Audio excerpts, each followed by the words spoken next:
우리 사랑하는 성도님들 인생의 최고의 날이 언제이셨습니까? 언제 가장 기쁘셨나요?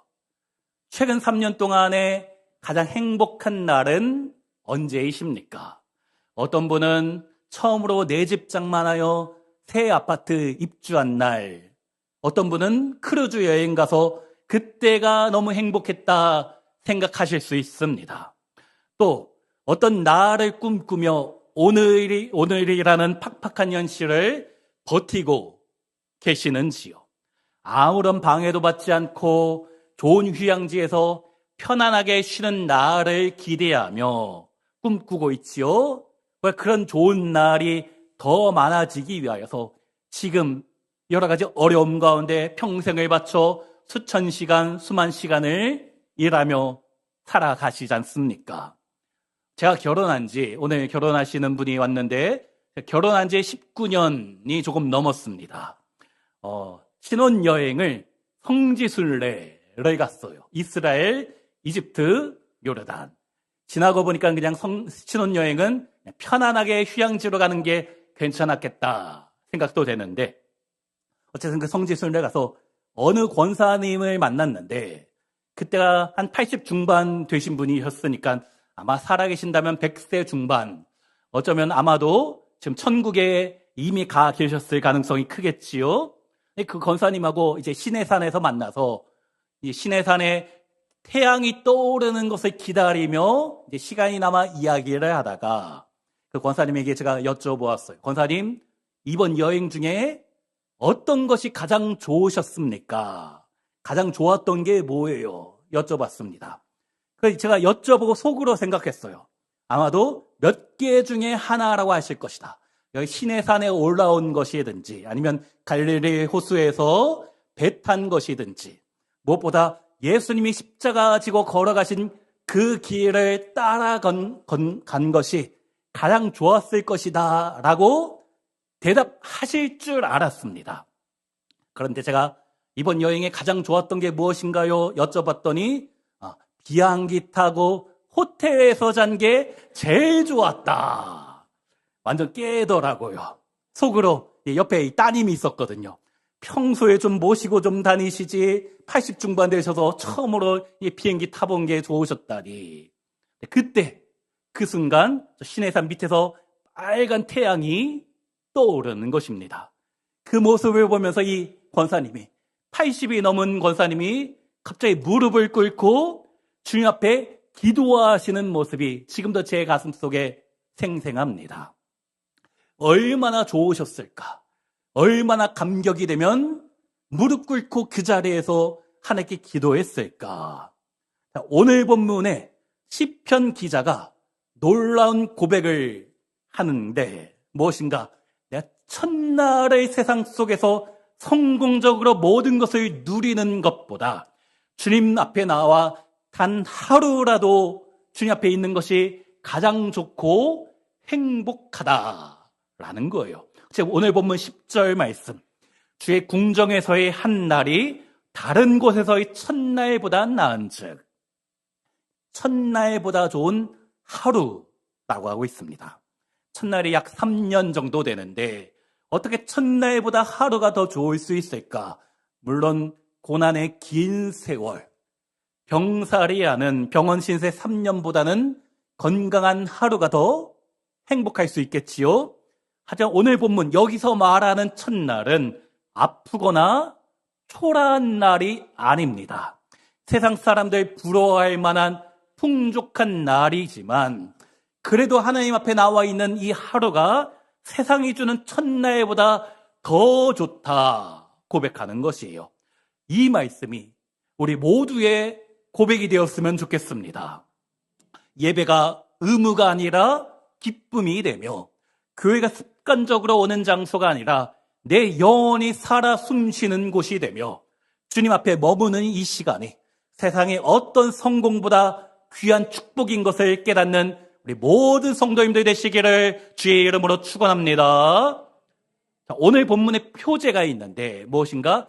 고라 자손의 시, 고라 자손의 시입니다. 고라가 누구입니까? 레이지파, 레인이었습니다. 레이지파라는 것은 성막에서, 하나님의 성전에서 봉사할 수 있는 특권이 있었던 것이에요. 자, 그런데 민수기 16장 보면 하나님이 세우신 모세와 아론에게 반역하여 심판받고 이 고라가 죽게 되었어요. 그리고 그 집안은 성막에서 쫓겨났습니다. 성막에서 하나님의 일을 감당할 수 있었는데 그곳에서 쫓겨났습니다. 그런데 다윗 시대에 이 다윗을 통하여서 다시 성전에 나올 수 있게 되었고 성막의 문지기로 또 교회 성전의 찬양대로 섬길 수 있게 되었던 것입니다. 생각해 보십시오. 이게 얼마나 큰 감사일까? 얼마나 큰 감격일까? 쫓겨난 성전에 다시 와서 주님을 찬양할 수 있다니 그건 감사와 감격 가운데 오늘 시편이 기록된 것이에요. 제가 2달 전에 우리 노회 목회자 수련회로 베트남에 갔다 왔잖아요. 푸꾸옥에 하나뿐인 국가에서 공인해주는 교회에서 예배드렸습니다. 베트남이 예전에 비해서 경제적으로 많이 발전했지요. 많은 관광객도 유치하고 경제 성장을 위하여 개방 정책을 하였습니다. 하지만 근본은 공산주의 국가잖아요. 공산주의라는 것은 기본적으로 교회를 싫어합니다. 그래서 아무나 교회 갈 수 없어요. 국가의 승인을 받아야지만 주일에 교회 가서 예배 드릴 수 있는 것이지요. 그때 노예 목회자 수련회 가서 그 교회에서 예배 어떻게 드렸는가? 사전에 미리 신고했습니다. 언제 몇 명이 가서 어떻게 예배 드릴 것이다.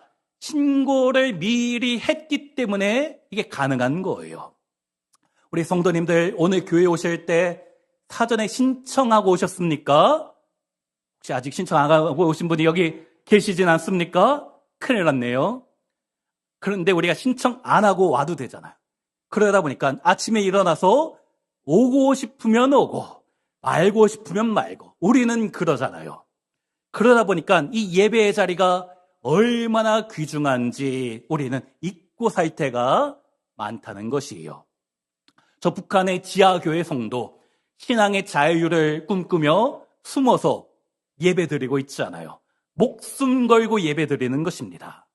작년에 신의 악단이란 영화를 보면서 참 많은 눈물을 흘렸습니다. 저 공산주의 독재 정권에서 저렇게 숨어서 신앙 지키는 성도들 보면서 참 생각할 게 많이 있잖아요. 우리는 신앙의 자유가 있습니다. 이게 얼마나 감사한 일인가. 그런데 이 자유는 좋은 것이지만 자유가 지나치면 방종으로 이어지기 쉬워요. 자유를 남용하기 쉽습니다. 왜 그런가? 우리가 죄인이라서 그래요. 오늘 주일인데 아침에 일어났더니 별로 기분 좋지 않네. 에이, 그냥 오늘 쉬자. 그럴 수 있어요. 몸이 조금 으스스하니까 오늘까짓 거 좀 쉬면 어때? 자유가 있으니까 이게 남용하는 거예요. 우리가 죄인이라서. 하지만 저 북한의 지하교회 성도들 그런 게 어디 있습니까? 목숨 걸고 찬양도 크게 부르지 못하고 숨죽여 부르는데 죄송하지만 우리 한국교회 성도들보다 저 북한 지하교회 성도들 공산주의 정권의 탄압으로 숨어서 신앙생활하는 그분들 신앙이 우리보다 훨씬 순수하고 하나님이 기뻐하실 것 같아요. 우리는 그분들 위해서 기도해야 됩니다. 빚진 마음 가지고 기도해야 되는 것이에요. 속히 평화 통일이 이루어져서 그분들도 마음껏 예배하고 뜨겁게 부르짖고 찬양하며 기도할 수 있도록 그날이 주어지기를 기도해 주시기 바랍니다.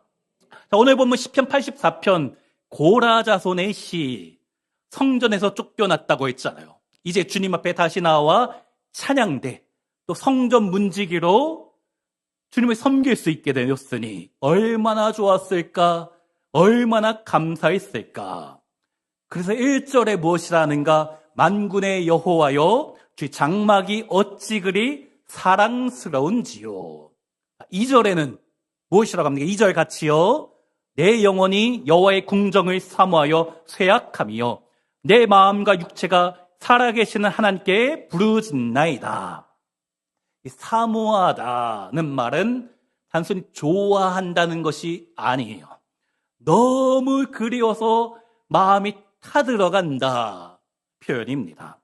이 시인이 하나님을 향한 갈망을 머리로만 말하지 않고 내 가슴이 온몸과 마음을 다하여 하나님을 부르짖는 것입니다. 그래서 내 영혼이 여호와의 궁정을 사모하여 쇠약함이여 상사병에 걸렸다. 우리 성도님들 누군가 또는 무엇인가를 가슴 아플 정도로 그리워하며 사랑해 본 적 있으십니까? 누군가를 뜨겁게 사랑해 보지 않고는 인생을 논할 수 없는 거예요. 사랑이 필요합니다. 신앙생활도 마찬가지. 신앙은 하나님에 대한 정보를 아는 것이 아닙니다. 머리로 아는 게 아니에요. 하나님을 사랑하는 것입니다. 예배는 순서에 참여하는 것이 아니고 하나님을 만나는 시간이에요. 찬양은 노래 부르는 것이 아니라 내 마음을 주님 앞에 다 드리는 것이지요. 기도는 말을 많이 하는 것이 아니라 주 앞에 내 마음을 활짝 열어 보이는 것입니다. 주님을 향한 뜨거운 마음, 뜨거운 사랑이 있으시기를 간절히 소망합니다. 왜 그런가? 2절 끝에 살아계시는 하나님께 부르짖나이다. 우리가 믿는 하나님 어떤 분이십니까? 살아계시는 하나님. 관념적인 분이 아니에요. 우리 머릿속으로만 아는 분이 아니고 지금 우리 기도를 듣고 계시고 내 눈물을 보시고 내 이름을 아시는 하나님이신 줄로 믿습니다. 혹시 여기 계신 성도님들 중에 교회에서 말하는 또 성경에서 말하는 하나님에 대해서 예수님에 대해서 믿어지지 않는 분이 계십니까? 성경 공부도 해야지만 무엇보다 기도해야 됩니다. 사실 하나님은 우리가 머리로 다 이해가 돼서 믿어지는 건 아니에요. 기도하셔야 됩니다. 기도하고 믿어지면 그제서야 이해가 되는 거예요. 주님이 믿어지게 하시고 주님을 뜨겁게 사랑하게 하옵소서. 간절한 마음으로 기도하면 주님이 은혜 주실 때에 우리 가운데 믿음이 생기게 될 줄로 믿습니다. 그래서 3절에 나의 왕 나의 하나님 만군의 여호와여 주의 제단에서 참새도 제 집을 얻고 제비도 새끼들 보금자리를 얻었나이다. 성전은 웅장하고 거룩한 곳이잖아요. 그 성전 처마 끝에 참새가 또 제비가 집을 짓고 새끼를 키우고 있는데 이 시인이 그 참새 보면서 너무 부럽다. 나는 성전에 매일 붙어 있을 수는 없는데 저 참새는 매일 성전에 붙어 있으니 너무 부럽다. 여기 나오는 참새, 제비는 작고 연약한 새입니다. 사람의 눈에 별거 아닌 존재예요. 하지만 저렇게 하나님 집에 붙어 있으니 저 작은 새도 이 성전에 보금자리가 있구나 부러워하는 것이에요. 예수님이 마태복음 6장 26절에도 말씀하시지요. 공중의 새를 보라. 심지도 않고 거두지도 않고 창고에 모아들이지도 아니하되 너희 하늘 아버지께서 기르시나니 너희는 이것들보다 귀하지 아니하냐. 무슨 말씀입니까? 참새 같은 나, 제비같이 볼품없는 나도, 사람들에게 인정받지 못하는 나도 주님이 품어주신다. 우리 주님이 바로 그런 분이시다 라는 거예요. 세상 사람들은 내가 아무것도 아니다, 가진 것도 없고 건강도 별로 좋지 않고 남들 앞에 내세울 것 하나 없지만 그러나 주님은 나를 인정하시고 이해하시고 사랑해 주신다. 우리 주님 바로 그런 분이시다. 또 우리 교회가 바로 그런 곳이잖아요. 잘난 사람만 모이는 곳이 아니라 은혜가 필요한 사람이 모이는 곳입니다. 완벽한 사람이 아니라 주님의 품에 안기고 싶은 사람이 모이는 곳이 우리 교회잖아요. 물론 그러다 보니까 죄인끼리 모이다 보니까 서로 갈등도 있고 상처도 주고받을 때가 많이 있지요. 어쨌든 우리는 교회에 올 때마다 이렇게 고백해야 하는 것이에요. 주님, 제가 왔습니다. 저도 이곳에 와서 쉴 수 있게 해주셔서 감사합니다. 나 같은 죄인 불러주셔서 감사하니 나를 꼭 안아주시고 품어 주시옵소서. 우리가 그렇게 기도하며 나아가는 성도님들 되시기를 간절히 소망합니다. 우리 빛과 소금 교회가 그런 교회잖아요. 우리 어르신들이 와서 위로받고, 젊은 부부가 와서 새 힘을 얻고, 청년들이 주님 주신 꿈과 비전을 품게 되고, 우리 어린 자녀가 주님의 사랑을 경험하고, 무엇보다 상처 입은 영혼이 와서 주님 품에 참된 안식을 누리며 회복과 치유를 누리는 그런 은혜가 넘치는 곳이 우리 교회 되기를 간절히 소망합니다. 그 은혜를 경험한 사람이 무엇이라고 고백하는가? 4절에 주의 집에 사는 자들은 복이 있나니 그들이 항상 주를 찬송하리이다. 주의 집에 사는 자가 복이 있다. 왜 그럴까요? 하나님과 가까이 있기 때문에. 지금 시인이 그런 기대를 가지고 성전을 향해 나아가고 있습니다. 이 시편 84편은 성전을 향해 가는 길에 부르던 찬양의 노래예요. 자, 우리 5절 말씀, 5절 같이 한번 읽습니다. 주께 힘을 얻고 그 마음에 시온의 대로가 있는 자는 복이 있나이다. 시온의 대로가 무엇인가? 성전을 향해 나아가는 길, 교회 가는 발걸음이 복이 있다. 한 15년, 17년 전에 미국 LA에서 있었던 일입니다. 주일 아침에 한국인 부부가 이제 교회 가려고 준비하는데 남편이 먼저 준비를 다 마치고 차에서 시동 걸고 기다리고 있었어요. 이 아내가 여러 가지 준비를 하다가 좀 늦게 나왔습니다. 우리 여자 성도님들 준비할 게 많이 있으시잖아요. 교회 가서 사람도 만나야 되니까 화장도 하고 분장도 하고, 분장까지 하는 건 괜찮은데 변장은 하시면 안 됩니다. 누군지는 알아볼 수 있어야 되잖아요.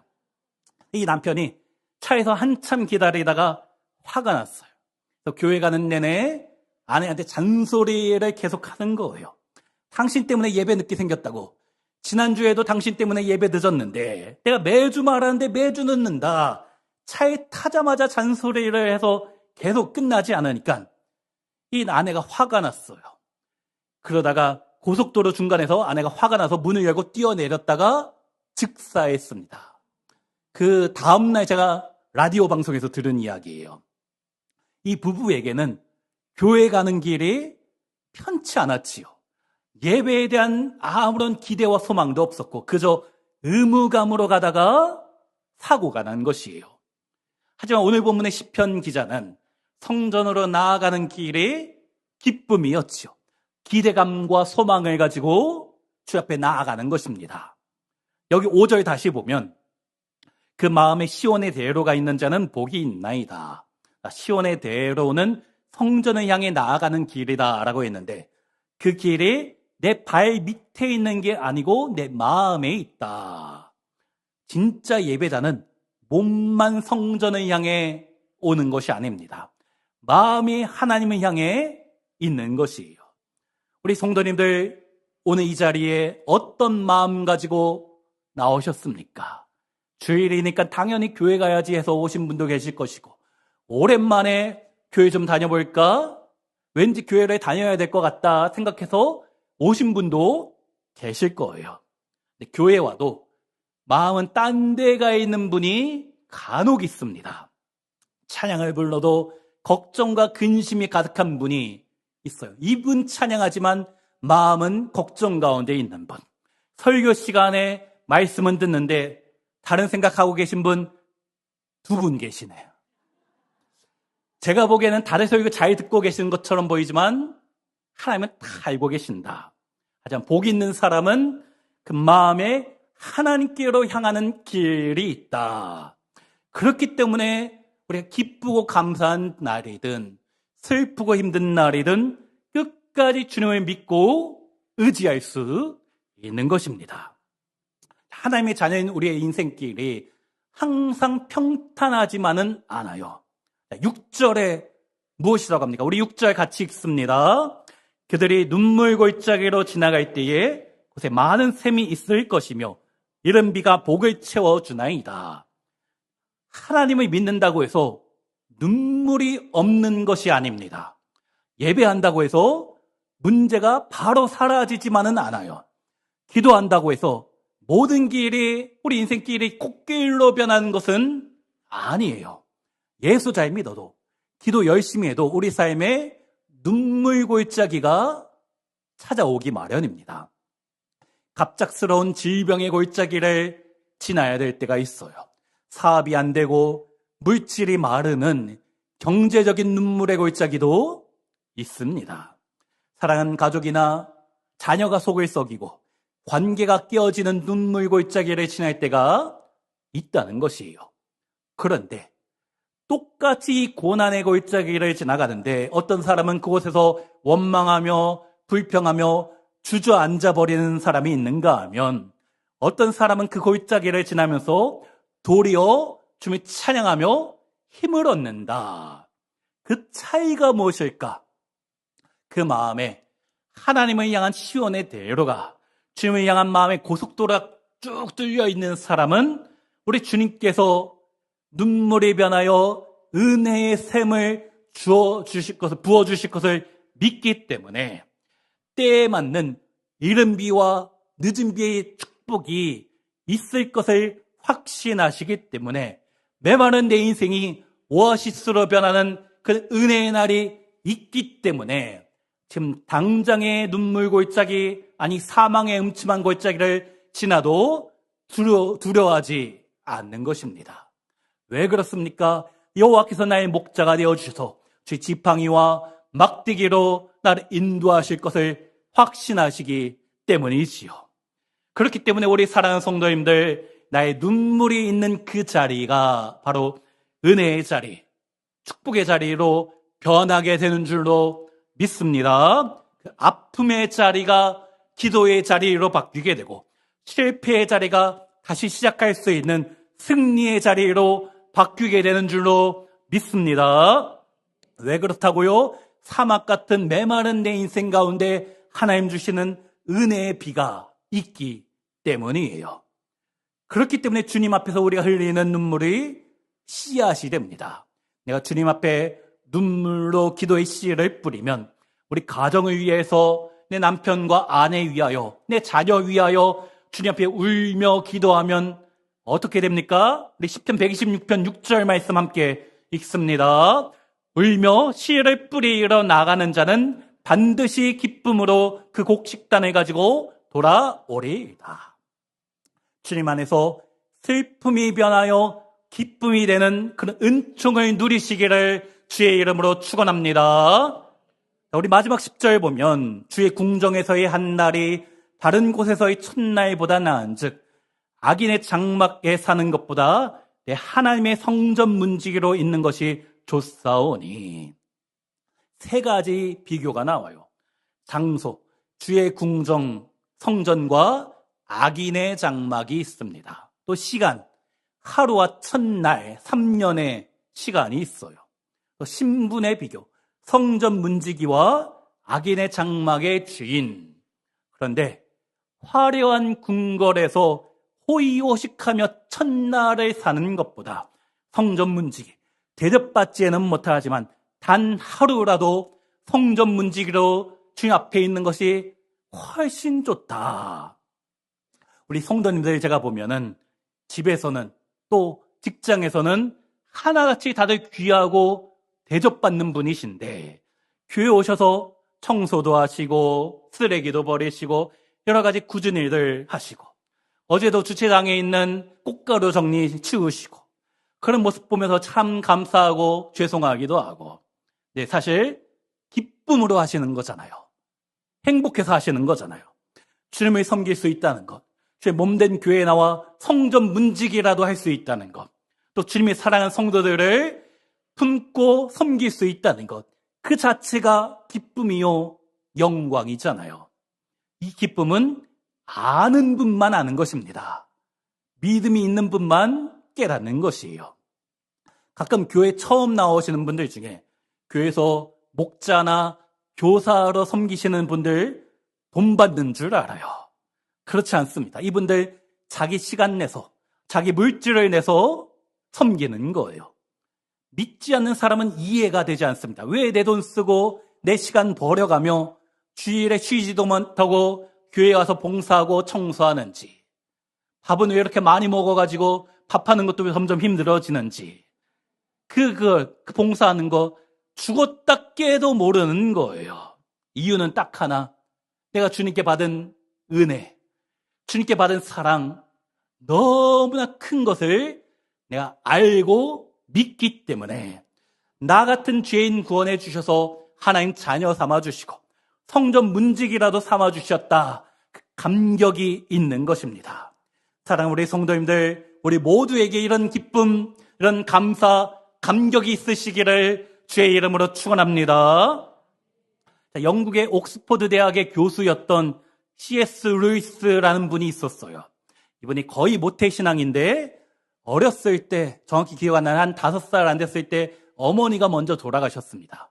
아버지는 집은 잘 사는데 아버지가 이 아들 어린아이 키울 수 없어서 그냥 어디 보육시설에 비싼데 그냥 돈만 줘서 보냈습니다. 사랑받지 못하고 자랐어요. 이분이 철저한 무신론자가 되어서 수많은 대학생들에게 교수로서 하나님은 없다, 기독교는 인간이 만든 종교일 뿐이다 가르쳤습니다. 이분이 그런데 예수님을 인격적으로 만나게 된 것이에요. 우리가 잘 아는 책들, 순전한 기독교, 스크루테이프의 편지, 고통의 문제 같은 정말 좋은 기독교 서적을 많이 냈지요. 특별히 이분의 자서전적인 책이 하나 있는데 제목이 예기치 못한 기쁨이라는 책입니다. 예기치 못한 기쁨, 자기 자서전 같은 책이에요. 철저한 무신론자였는데 어떻게 하나님을 만나게 되었고, 그리고 예수님을 만나자 세상에 줄 수 없는 기쁨이 내 가운데 솟아났다라는 내용의 책입니다. 사랑하는 우리 성도님들, 여러분에게도 이런 기쁨이 있으십니까? 아직 예수님에 대한 믿음이 없다면 기도하시기 바랍니다. 이런 기쁨이 우리 가운데 있어야 우리 인생 참된 행복을 누릴 수 있는 것이에요. 우리 미슐랭 3스타 레스토랑에서 수백만 원짜리 식사를 해도 마음 불편한 사람과 있으면은 그 자리가 체할 것 같잖아요. 지옥처럼 느껴지잖아요. 하지만 내가 정말 사랑하는 사람과 함께라면 그냥 시장통 한 구석에서 순댓국 한 그릇만 먹어도 세상 부러울 것 없는 행복한 만찬이 되지 않습니까? 신앙생활이 바로 이것입니다.